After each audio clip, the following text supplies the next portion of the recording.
ꯁꯤꯠꯄ ꯄꯨꯋꯥꯔꯤ ꯃꯆꯥ ꯑꯩꯈꯣꯏꯅ ꯏꯈꯤꯅꯤ ꯍꯦꯟꯅ ꯃꯌꯦꯛ ꯁꯦꯡꯍꯟꯒꯦ ꯊꯧꯅꯥ ꯇꯅ ꯂꯥꯛꯂꯛꯄ ꯃꯩꯇꯩꯒꯤ ꯃꯥ ꯅꯨꯡꯁꯤꯕꯤ ꯅꯆꯥ ꯂꯩꯔꯤ ꯃꯥꯒꯤ ꯃꯩꯇꯩ ꯏꯃꯥ ꯅꯨꯡꯁꯤꯕꯤ ꯅꯆꯥ ꯂꯩꯔꯤ ꯏꯃꯥꯒꯤ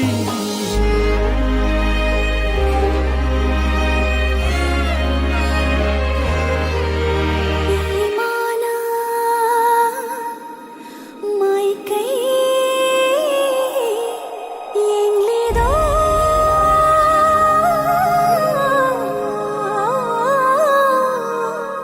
공품 짙어 비춰서 랑엉 미납던 닝리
ꯊꯥꯒꯠꯆꯔꯤ ꯃꯌꯥꯝ ꯄꯨꯝꯅꯃꯛ ꯏꯟꯇꯔꯅꯦꯠꯁꯦ ꯈꯤꯇꯪ ꯈꯨꯗꯣꯡ ꯆꯥꯗ꯭ꯔꯦ ꯑꯗꯨꯅ ꯉꯥꯏꯍꯥꯛ ꯑꯄꯟꯕ ꯊꯣꯛꯂꯨꯔꯦ ꯑꯗꯨꯅ ꯉꯁꯤꯒꯤ ꯑꯃꯨꯛ ꯆꯪꯕꯤꯔꯛꯂꯤꯕ ꯃꯤꯑꯣꯏ 19 ꯇꯔꯥꯝ ꯅꯣꯛꯆꯔꯤ ꯒꯥꯌꯇ꯭ꯔꯤ ꯌꯦꯡꯈꯣꯝ ꯏꯃꯥꯔꯥꯅꯤ ꯕ꯭ꯂꯥ ꯂꯩꯁꯥꯡꯊꯦꯝ ꯑꯗꯨꯒ ꯄꯨꯔꯅꯤꯃꯥ ꯁꯦꯔꯥꯝ ꯂꯤꯟꯊꯣꯏ ꯇꯔꯥꯝ ꯅꯣꯛꯆꯔꯤ ꯃꯊꯪꯒꯤ ꯀꯣꯂꯔ ꯑꯅꯤꯁꯨꯕ ꯀꯣꯂꯔ ꯍꯥꯏꯕ ꯇꯥꯔꯦ ꯂꯧꯈꯠꯆꯒꯦ ꯍꯜꯂꯣ ꯍꯜꯂꯣ ꯒꯨꯗ ꯑꯐꯇꯔꯅꯨꯟ ꯇꯔꯥꯝ ꯅꯣꯛꯆꯔꯤ ꯃꯤꯡ ꯂꯩꯐꯝ ꯍꯥꯏꯕꯤꯌꯨ ꯇꯥꯏꯕꯦꯝꯃ ꯑꯩ ꯐꯣꯟ ꯇꯧꯖꯔꯤꯁꯦ ꯃꯃꯥꯏꯕꯤ ꯑꯃ ꯒꯨꯔꯨꯃꯌꯨꯝ ꯋꯥꯡꯈꯩ ꯅꯤꯡꯊꯦꯝ ꯄꯨꯈ꯭ꯔꯤ ꯃꯄꯥꯟꯗꯒꯤ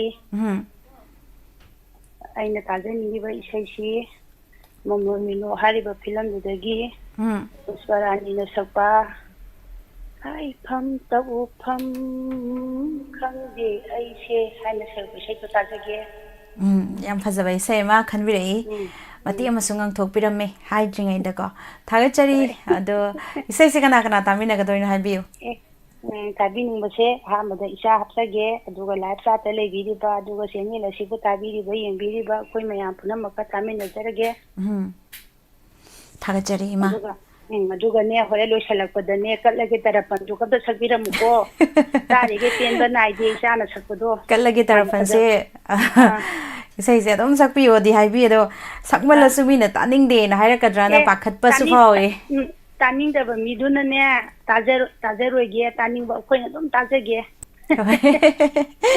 ꯊꯥꯒꯠꯆꯔꯤ ꯏꯃꯥ ꯏꯁꯩ ꯈꯨꯗꯣꯜ ꯇꯝꯖꯒꯦ ꯃꯌꯥꯝ ꯄꯨꯟꯅ ꯇꯥꯃꯤꯟꯅꯁꯦ ꯊꯥꯒꯠꯆꯔꯤ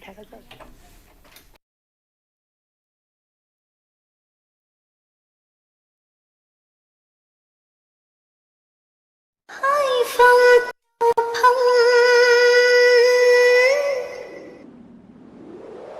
강대 아이시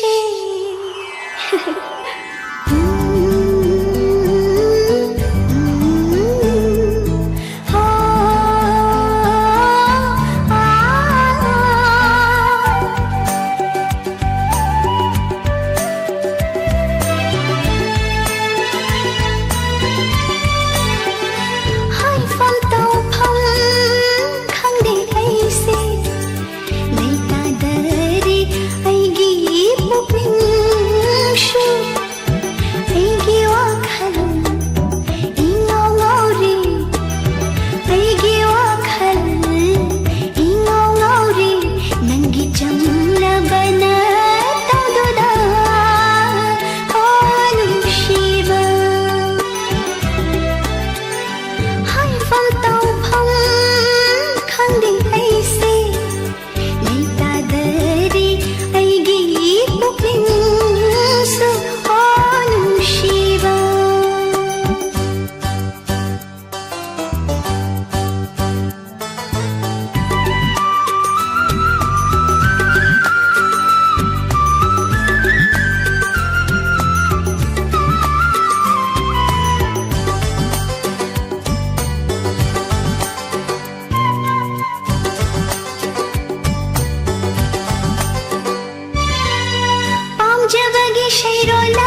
ꯆꯒꯦ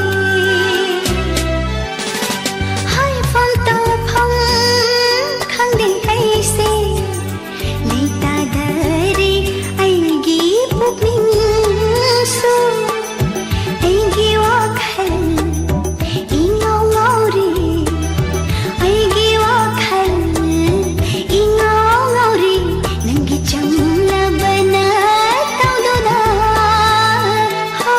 ꯅꯨꯡꯁꯤꯕ ꯍꯥꯏꯐꯝ ꯇꯧꯐꯝ ꯈꯪꯗꯦ ꯑꯩꯁꯦ ꯂꯩꯇꯥꯗꯔꯦ ꯑꯩꯒꯤ ꯄꯨꯛꯅꯤꯡꯁꯨ ꯅꯨꯡꯁꯤꯕ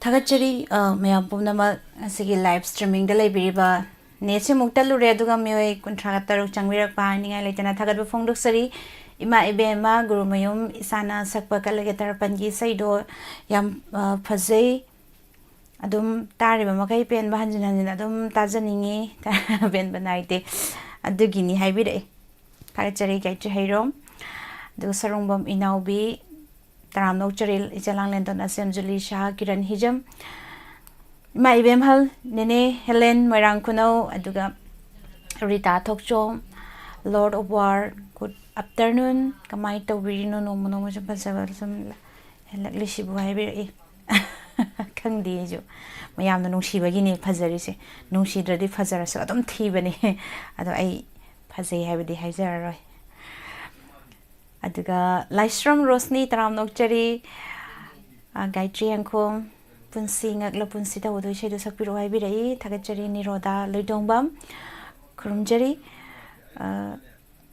Ibem Pisak Zoya Gayatri Yangkom Gayatri Hairom Purnima Seram Matang Zidi Isai Sakta Pukuiring Asitim the Saktoke Isai Makudol Dam Zagi Mayamda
Tagachari Mayam Pumnamak see live streaming the Liberiba the Mayam Pumnamak can see Hanbury say Makadul Tamzari Mayamna Mr. Sakpe say Kamina boot how do I know Kang de Satina Pazabira but Haxemam my name Sarah my name Taram Nokchari do a see Liberiba live streaming the Liberiba Prabhava Tilik Mabam MD Sahid Khan Mutumise Promila Taram Nokchari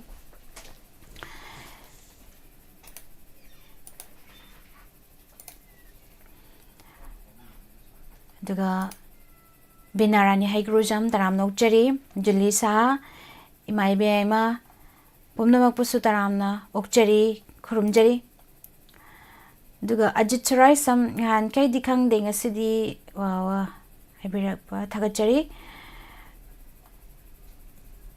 Lintoy Taram Nokchari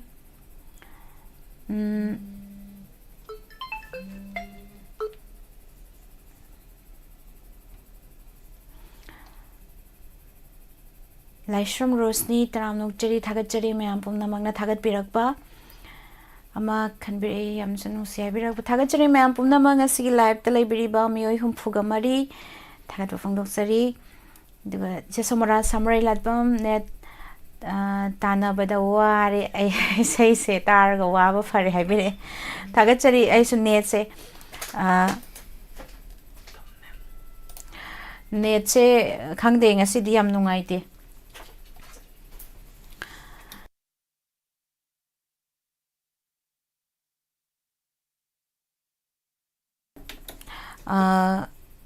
Matangi caller mo lakwachage. Hello. Hello. Taram Nokchari Sagi Minglay from Highview. Tawjaraiba aise number poisin chingning dagi hawaibam ibotoba. Charibo choba kari mathil charage. Ajidi irole oina madam. Ado kari sai khan bi doino. Alben awargi ngao he chag he matam sigi num chiba hariba isedo oina khamjarage madam. Sai se kana kana tamina doino. Diamond TV yang biriba laptop biriba mayam pulam no oina taminaga pulam oina taminaga madam. Tagachari sai khudol tamjarage mayam puna taminarase. Hoy madam.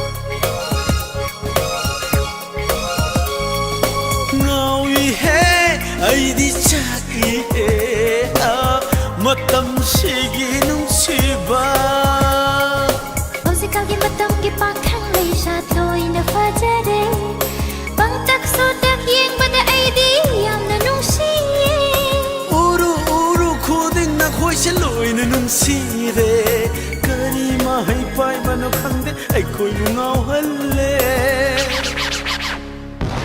Ngawi hai ai di chai hai matam sige nung siba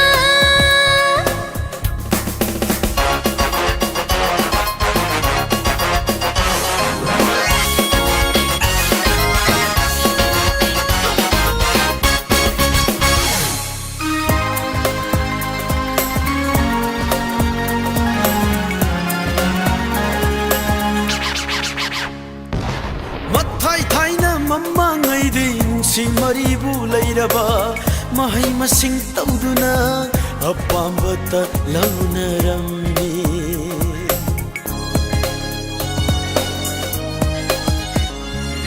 mathai thaina mamangai dinu si maribu lairaba tareng laibi ka tauduna apambata anaramni shagida ꯃꯇꯝꯗꯨꯒꯤ ꯄꯥꯎꯈꯪ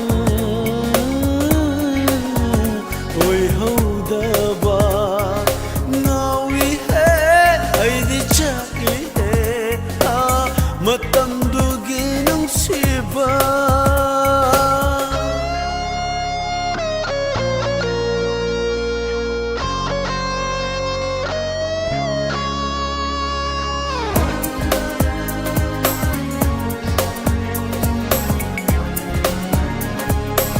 ꯑꯍꯤꯡ ꯅꯨꯡꯊꯤꯜ ꯅꯨꯃꯤꯗꯥꯡꯒꯤ ꯈꯦꯠꯅꯕ ꯀꯔꯤꯅꯣ ꯈꯪꯗꯔꯦ ꯅꯨꯡꯁꯥꯒꯤ ꯃꯩꯁꯥꯗ ꯊꯥꯕꯜ ꯃꯉꯥꯜꯒꯨꯝ ꯉꯥꯎꯅꯔꯦ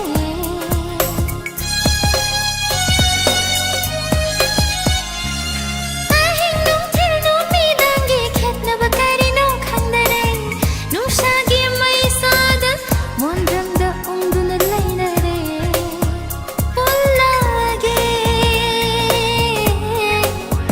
ꯅꯪꯕꯨꯗꯤ ꯀꯨꯟꯗꯣꯒꯤ ꯊꯧꯔꯤꯅ ꯉꯥꯎꯏꯍꯦ ꯑꯩꯗꯤ ꯆꯥꯛꯏꯍꯦ ꯃꯇꯝꯁꯤꯒꯤ ꯅꯨꯡꯁꯤꯕ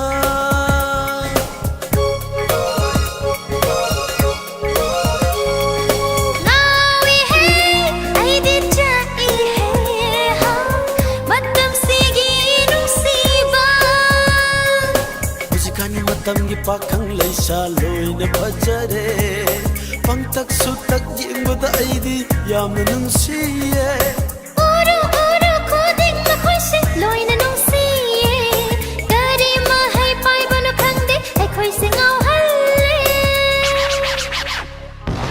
ꯉꯥꯎꯏꯍꯦ ꯑꯩꯗꯤ ꯆꯥꯛꯏꯍꯦ ꯃꯇꯝꯁꯤꯒꯤ ꯅꯨꯡꯁꯤꯕ ꯃꯇꯝꯁꯤꯒꯤ ꯅꯨꯡꯁꯤꯕ ꯃꯇꯝꯁꯤꯒꯤ ꯅꯨꯡꯁꯤꯕ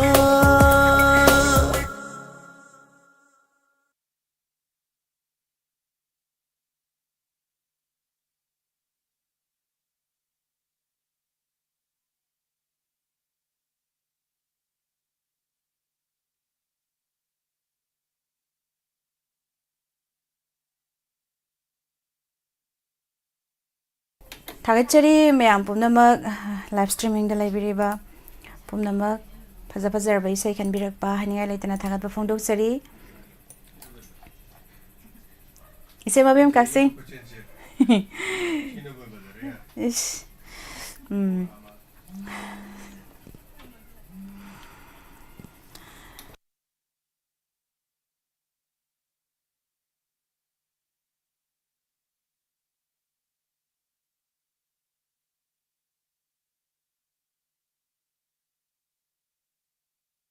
다그치리 멤버는 마르지아 피케 헬스 레이나 파자비 살람 아드가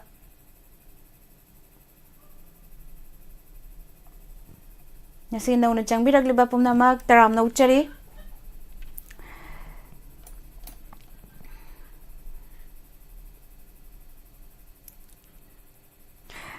Matangi ko alarm mo lawkat jage.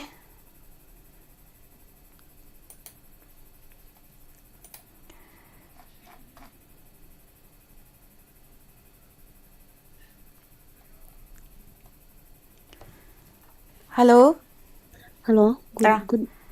Good evening, Miss. Good evening. Taram na sorry. Sagi ming lay from my view. Kasi call to zero way thawal mo din thong jaw degi. Juni sa center sa Miss. Kay matel chabi ragi. Miss kasi si yen thong chai. Yen thong chai ya. Oh. Ado yen thong chai sai ju phang ado karam bai sai khan bi doini. Miss kay ahin mo mai ge khau na sakpa sei don ta sa ge. Ahin mamay gi phau na sakpa kari sai oi doino. Kay si lare asa ma dum si na hai bani ne. Kadai dino sili jibu jikti inga ka Hang de umang lawa mang lam hang du mo do hang na kan pang kitu si.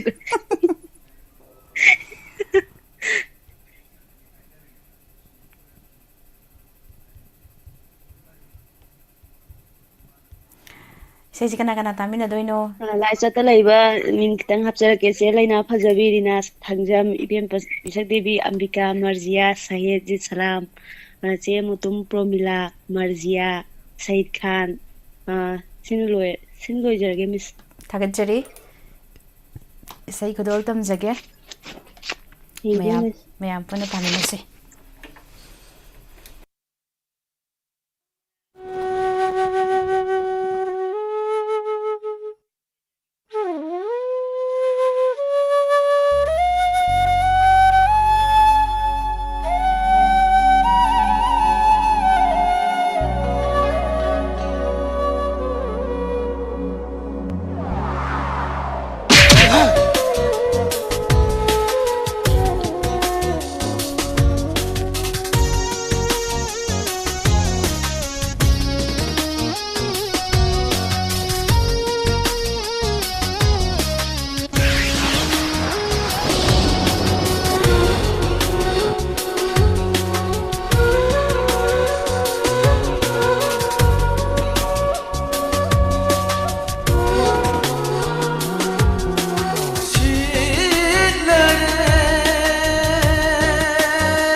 Thakachari mayam pumnamak sig live to laibiriba do isay ama mate amadang khodol tamjage full di saksaroi oja laikhidraba khunjoy kumar gi karamba juki habise mate amadang khodol tamjage duga call amuk lokhatjage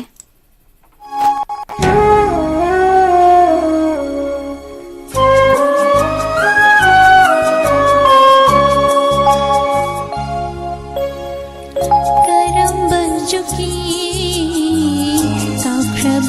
Hinda manghiba mangi mamino karamba juki kaukraba hinda manghiba mangi mamino utare aibu tattana mana kari koini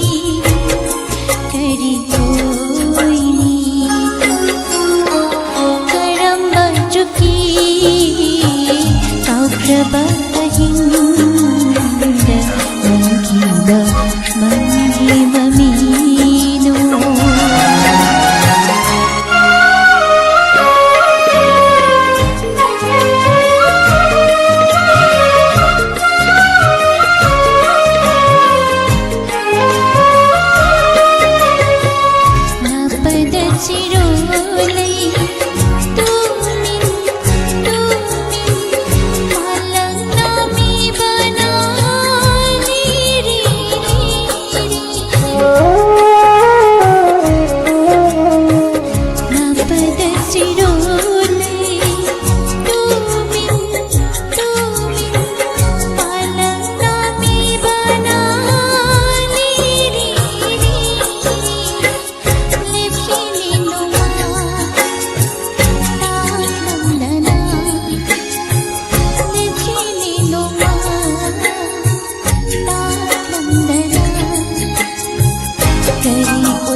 Thakachari isay seloina saksadre mathangi khudong chaba amada amuk pulap puna saksage ay mamang dasu isay ama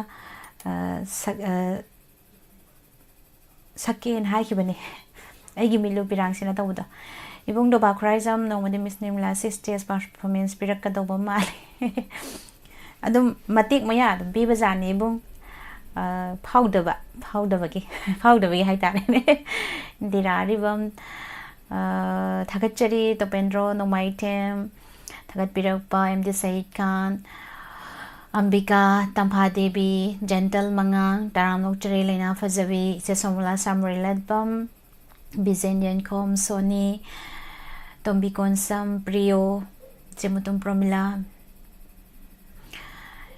Misna sakbay siya sinisipasay kay kino. Soy baso dum yaw ni. Pasada baso dum yaw ni marak ta. Thakachari aduga nang na jangbirak baso isay ni kalasu yay kang di kang. Orisa na boy ramane thakachari marja mayam na thagat birak pa ni nga lita na thakachari aduga roman thongam taram nokchari aduga mathangi caller amuk lokachage hello miss, good afternoon. Good afternoon and good evening taram nokchari sagi mingli from Highview Miss Kasadagi Joya mayam Joya hai se ma ibem pisak siniko mayam su khangbi oro thagachari Joya se karamba se khanbi doino Miss naside Alvin ga Pusparani ga nasakwa kunjola yang tawdo do beta yam phajabe sai ne adai sai se kana kana tamina doino ꯏꯁꯩꯁꯦ ꯑꯗꯨꯝ life ꯆꯥꯠꯇ ꯂꯩꯔꯤꯕ ꯃꯌꯥꯝ ꯑꯗꯨꯝ ꯄꯨꯟꯅ ꯇꯥꯒꯦ mix ꯌꯥꯎꯔꯒ ꯊꯥꯒꯠꯆꯔꯤ ꯑꯗꯨꯗꯤ ꯏꯁꯩ ꯈꯨꯗꯣꯜ ꯇꯝꯖꯔꯛꯑꯒꯦ ꯊꯦꯡꯛ ꯌꯨ ꯊꯥꯒꯠꯆꯔꯤ ꯏꯁꯩ ꯈꯨꯗꯣꯜ ꯇꯝꯖꯒꯦ ꯃꯌꯥꯝ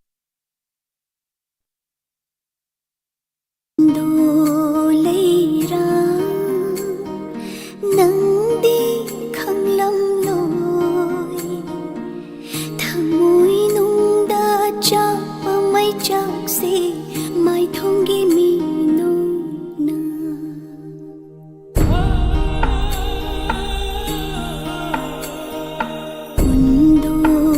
ꯂꯩꯔꯥ ꯅꯪꯗꯤ ꯈꯪꯂꯝꯂꯣꯏ ꯊꯃꯣꯏꯅꯨꯡꯗ ꯆꯥꯛꯄ ꯃꯩꯆꯥꯛꯁꯦ ꯃꯥꯏꯊꯣꯡꯒꯤ ꯃꯤꯅꯣꯛꯅ ꯈꯨꯝꯖꯤꯟꯖꯕꯅꯤ ꯊꯃꯣꯏ ꯃꯩꯆꯥꯛꯁꯦ ꯍꯪꯉꯝꯗꯕ ꯋꯥꯍꯩ ꯀꯌꯥꯅ ꯐꯣꯠꯆꯤꯜꯂꯆꯤꯟꯕꯅꯤ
ꯂꯝꯂꯥꯟꯕ ꯃꯥꯒꯤꯗꯃꯛꯇ ꯀꯔꯤꯒꯤ ꯑꯩꯅ ꯂꯦꯞꯂꯨꯕ ꯄꯪꯂꯕꯤ ꯊꯃꯣꯏ ꯑꯁꯤꯅ ꯀꯔꯤꯒꯤ ꯊꯧꯅꯥ ꯍꯟꯈꯤꯕ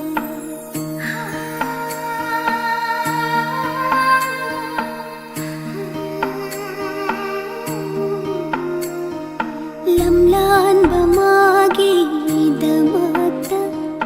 ꯀꯔꯤꯒꯤ ꯑꯩꯅ ꯂꯦꯞꯂꯨꯕ ꯄꯪꯂꯕꯤ ꯊꯃꯣꯏ ꯑꯁꯤꯅ ꯀꯔꯤꯒꯤ ꯊꯧꯅꯥ ꯍꯟꯈꯤꯕꯅೋ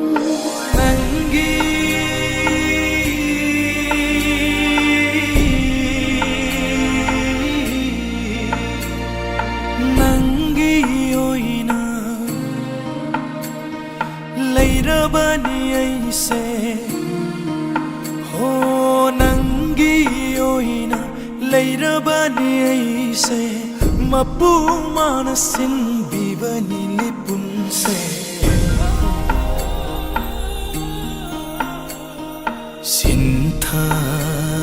ꯁꯤꯟꯊꯍꯜꯂꯣꯏ ꯃꯤꯠꯂꯨꯄꯤꯔꯥꯡ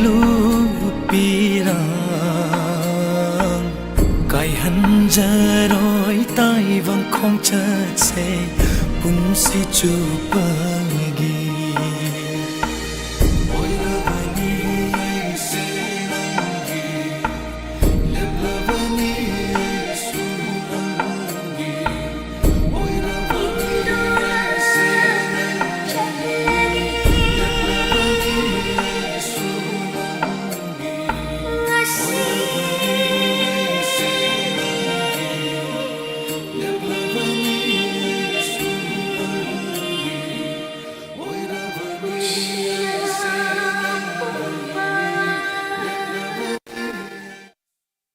ꯊꯥꯒꯠꯆꯔꯤ ꯃꯇꯝꯁꯤꯁꯨ ꯂꯣꯏꯁꯤꯜꯂꯛꯀꯗꯧꯔꯦ ꯉꯁꯤꯒꯤ ꯂꯩꯕꯤꯔꯤꯕ ꯂꯥꯏꯚꯇ ꯂꯩꯕꯤꯔꯤꯕ ꯏꯃꯥ ꯏꯕꯦꯝ ꯄꯤꯁꯛ ꯖꯣꯌꯥ ꯑꯗꯨꯒ ꯄ꯭ꯔꯦꯝ ꯁꯒꯣꯜꯁꯦꯝ ꯀꯣꯕꯔ ꯁꯣꯡ ꯑꯩꯅ ꯁꯛꯄ ꯀꯣꯕꯔ ꯁꯣꯡ ꯍꯥꯏꯁꯦ ꯀꯔꯝꯕ ꯀꯣꯕꯔ ꯁꯣꯡ ꯑꯣꯏꯔꯕꯅꯣ ꯄ꯭ꯔꯦꯝ ꯁꯒꯣꯜꯁꯦꯝ ꯑꯩ ꯑꯔꯣꯏꯕꯗ ꯀꯠꯂꯒꯦ ꯇꯔꯄꯟ ꯍꯥꯏꯔꯤꯕ ꯏꯁꯩꯗꯨꯁꯨ ꯑꯗꯨꯝ ꯁꯛꯆꯒꯦ ꯀꯔꯝꯕꯅꯣ ꯀꯣꯕꯔ ꯁꯣꯡ ꯑꯩꯅ ꯁꯛꯄ ꯍꯥꯏꯕꯗꯣ ꯑꯃꯨꯛꯇꯪꯒ ꯅꯤꯡꯁꯤꯡꯕꯤꯔꯛꯑꯣ ꯑꯗꯨꯒ ꯃꯌꯥꯝ ꯀꯥꯔꯐꯤꯌꯥ ꯂꯥꯏꯁ꯭ꯔꯝ ꯇꯔꯥꯝ ꯅꯣꯛꯆꯔꯤ Sesna Tombi, Tampa Devi, Lena Fajavi, Bizanian Com, Sony, Tampa, Prio, Rina, Tangnam, Rina Tangjam. Taram no cherry man punamo ratan achom, Sitananda basum yang how yang ini. Cherry man punama Miss Nimla, Irang Silura bought is an yinati amatang is an night amatang tosi. I night. I did say some pagan devo, I didn't know. I did say make some pagadi, no damn towy by the. I don't know. Can they carry Sapa cover song that doesn't in hair when Prem Sagol Sana. Caramba say, don't know Prem Sagol Sam made a supper cover song, I say. Prem Sagol Sam turning sing biro. Miss Na Mahek that Yaze. Hoy. I read the sex again and see a rubber collar Magaloka. Hello. Hello, good evening, Miss. Good evening, Taram Nokchari, Mingley from Hibu. Miss A Tawaldagi, someone under Okram. Taram Nokchari, Karimatil Sabi Kragi. Miss Missy Hawaii, from when is Army? Kari say can be doing no. Miss Titrana Takpa, Nushi my tongue, have a shade of the Nushi my tongue. Come on, Shapuno.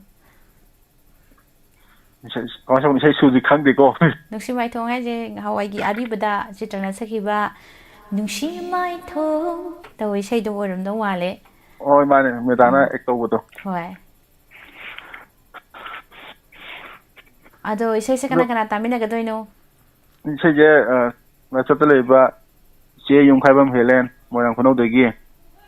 Nambol Naurem de Gi, Onam Loitang, de Gi, Nabolemo from the Gi, Susinti, MD Said Khan, and the Promila Mutum, Trio, Lena Pazapi, Taman TV, Tabiri, but my Punazum, Taminazaragam. Tagari? Thank you, Miss. I'll try some I could super that they having a sign up a cray. They think that the way some Zara and Katibagi. Tagachari a see a roba Ishani, Mayamda Kudol Tamzage. See Konachang Virak Palm at Chanton, Taram Nokchari, Ajisarai some.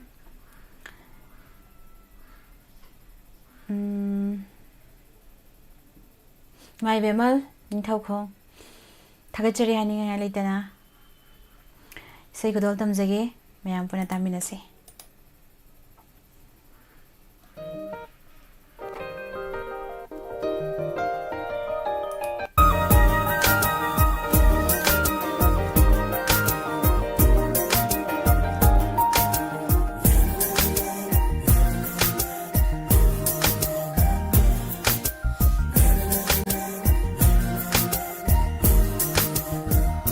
She might hold, but Jenny me.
wakhalna puri nanakta aibu wakhalna puri nanakta aibu nungsi na yini nangi saktam mapo kayana panthung semlasi laklak nakta lipna mangta thamoy pirage laklo inakta lipna mangta thamoy pirage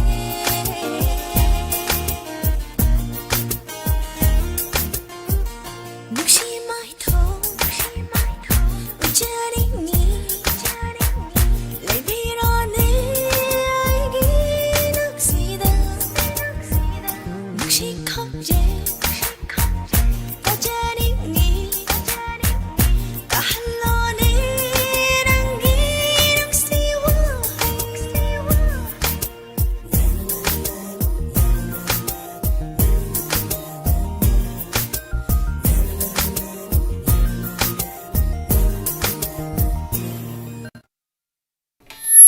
Thagachari mayam pumnamak aroi isai ma saksage aduga ajisarai samna nungsiba hunni haibadu sakpiyu kaujaroi haibirakpa anate romen thongam na haibirakpa nungsiba hunni tawdo amta sakpiyu ai saksage mate ama aduga kalage tarapan saksage thagachari haibirakpa gidamak tashu sai kudol tamjage matam su loi khidore matam kahana laujararoi sai kudol tamjage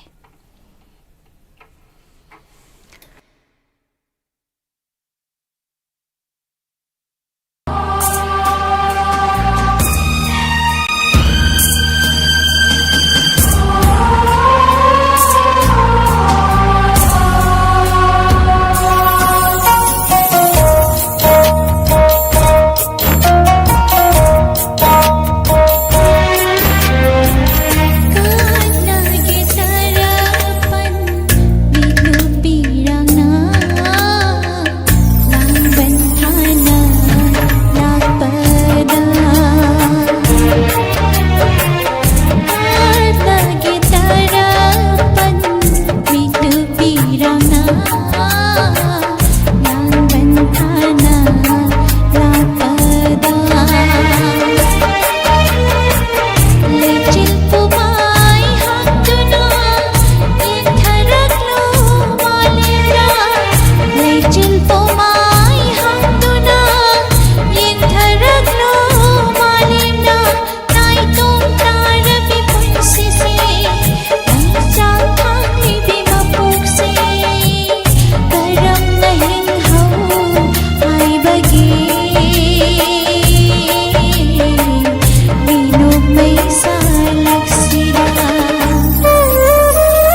assume मेरा था दिलाकनी थपोइद मैसा हेलनी assume assume नन्ना इनाता Neri गई नन्ना इनाता Neri गई assume नवागानी खल्लू दे तायो दर रे ngasibi pira kandalin hawe kata gitarapan mito pirana laban thana lapada Lejil pumai hamduna yeng tharak lo malimna Lejil pumai hamduna yeng tharak lo malimna Nai tum tar bipun sise nai sakha libi mapok se Karam nahin ho ai bagi Minok may salang sila At nagitarapan Pira na Laban na lapada Laban na lapada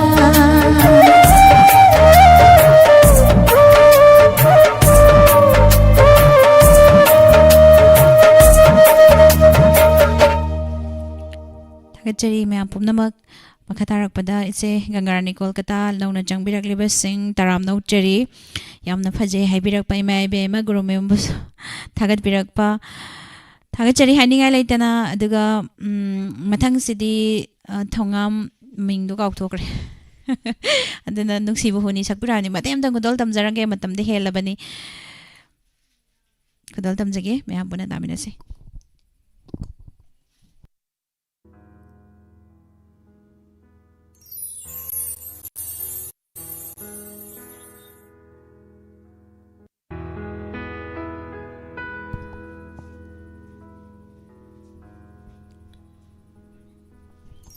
Nangi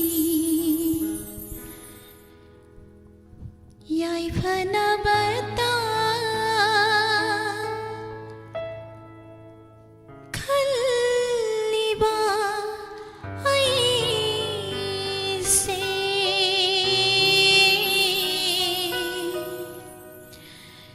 Ninda tawbiri khangba ngamlaro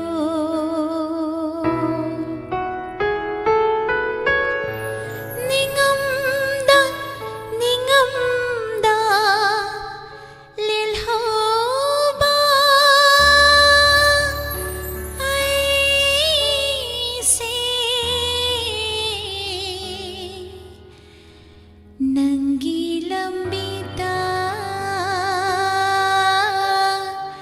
yingli nangbu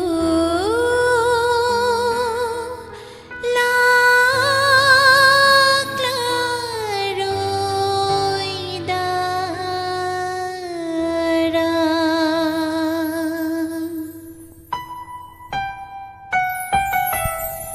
nungshi bahuni nungshi bahuni ay nahan khanglam laba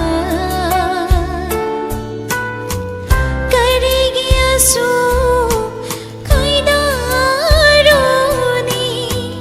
haifam khangda dampham khangda karigi wana lilugani nungshi bahuni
ꯏꯁꯩꯁꯦ ꯁ꯭ꯋꯥꯏꯗ ꯂꯣꯏꯁꯤꯟꯖꯔꯒꯦ ꯍꯌꯦꯡ ꯃꯄꯨꯡ ꯐꯥꯅ ꯑꯃꯨꯛ ꯁꯛꯆꯒꯦ ꯅꯧꯅ ꯆꯪꯕꯤꯔꯛꯄꯁꯤꯡꯅ ꯍꯥꯏꯕꯤꯔꯛꯄꯁꯤꯗ ꯍꯤꯛꯇꯣꯛꯆꯕꯁꯨ ꯉꯝꯖꯗꯕ ꯍꯥꯏꯇꯥꯔꯦ ꯊꯥꯒꯠꯆꯔꯤ ꯃꯌꯥꯝ ꯄꯨꯝꯅꯃꯛ ꯉꯁꯤꯒꯤ ꯂꯥꯏꯚ ꯁ꯭ꯇ꯭ꯔꯤꯃꯤꯡꯗ ꯂꯩꯕꯤꯔꯤꯕ ꯏꯆꯦ ꯁꯣꯕꯤꯇꯥ ꯅꯥꯎꯔꯩꯕꯝꯕꯨꯁꯨ ꯇꯔꯥꯝꯅ ꯑꯣꯛꯆꯔꯤ ꯑꯗꯨꯒ ꯏꯆꯦ ꯒꯪꯒꯥꯔꯥꯅꯤ ꯀꯣꯜꯀꯇꯥ ꯇꯔꯥꯝꯅ ꯑꯣꯛꯆꯔꯤ ꯑꯗꯨꯒ ꯏꯕꯨꯡ ꯔꯣꯃꯦꯟ ꯊꯧꯉꯥꯝꯕꯨꯁꯨ ꯍꯟꯅ ꯊꯥꯒꯠꯄ ꯐꯣꯡꯗꯣꯛꯆꯔꯤ ꯑꯗꯨꯒ ꯅꯦꯅꯦ ꯋꯥꯏꯈꯣꯝ ꯊꯣꯏꯕꯤꯕꯨꯁꯨ ꯇꯔꯥꯝꯅ ꯑꯣꯛꯆꯔꯤ ꯅꯦꯅꯦ ꯍꯦꯂꯦꯟ ꯊꯥꯒꯠꯄ ꯐꯣꯡꯗꯣꯛꯆꯔꯤ ꯄꯥꯜꯃꯩ ꯇꯔꯥꯝꯅ ꯑꯣꯛꯆꯔꯤ ꯖꯦꯟꯇꯜ ꯃꯉꯥꯡ ꯏꯕꯨꯡ ꯃꯤꯁꯇꯔ ꯗꯣꯟ ꯊꯥꯒꯠꯄ ꯐꯣꯡꯗꯣꯛꯆꯔꯤ ꯌꯥꯝ ꯀꯞꯄꯁꯨ ꯌꯥꯎꯔꯦ ꯏꯆꯦ ꯄꯨꯔꯅꯤꯃꯥꯁꯤ ꯑꯣꯏꯅꯥꯝ ꯌꯥꯝ ꯅꯨꯡꯉꯥꯏ ꯍꯥꯏꯕꯤꯔꯛꯄ ꯇꯥꯕꯗ ꯊꯥꯒꯠꯆꯔꯤ ꯍꯥꯏꯅꯤꯡꯉꯥꯏ ꯂꯩꯇꯅ KSS ꯁꯤꯡꯍꯥ ꯊꯥꯒꯠꯆꯔꯤ ꯄꯨꯝꯅꯃꯛꯄꯨ ꯊꯥꯒꯠꯄ ꯐꯣꯡꯗꯣꯛꯆꯔꯤ ꯉꯁꯤꯒꯤ ꯂꯥꯏꯚ ꯁ꯭ꯇ꯭ꯔꯤꯃꯤꯡꯗ ꯂꯩꯕꯤꯔꯤꯕ ꯄꯨꯝꯅꯃꯛ ꯉꯁꯤ ꯍꯧꯕꯗꯒꯤꯅ ꯆꯥꯟꯗꯝ ꯃꯅꯤꯇꯣꯝꯕꯕꯨꯁꯨ ꯇꯔꯥꯝꯅ ꯑꯣꯛꯆꯔꯤ ꯁꯅꯥꯁꯤ ꯑꯩꯁ